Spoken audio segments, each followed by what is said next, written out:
In today's video, I'm going to teach you how to save a Canva design as a Word document.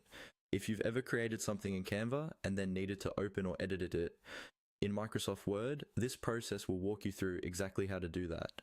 We'll go slowly and clearly so you can follow along on your own screen.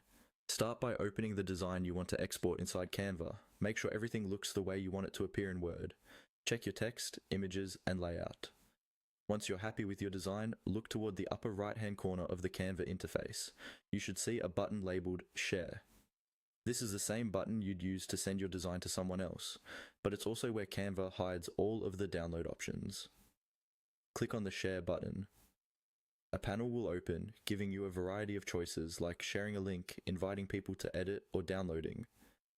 For our purpose, you want to look specifically for the option labeled Download. Go ahead and click on Download. This will open a new set of options that control how your design is exported. In this download window, you'll see a section called File Type. Canva might suggest a default format, such as PNG or PDF, but we're going to change that. Click directly on the current file type. When you do, a drop-down list or menu will appear with several different formats to choose from. Scroll through that list until you find the option labeled DOCX, or Microsoft Word, or Docs, depending on how Canva is currently displaying it. This is the file type that Word uses. Select that option. Once you've chosen the Docs format, Canva may briefly show you a message that it's preparing your design. Before you finalize the download, you can quickly review anything else in the download settings, like which pages you want to include if your design has multiple pages.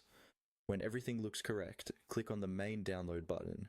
Canva will now convert your design and save it as a Word document file onto your computer, usually in your default downloads folder. After the download finishes, open that file in Microsoft Word or another compatible word processor. From there, you can make further edits, adjust formatting, or save it again in whatever format you need. And that's all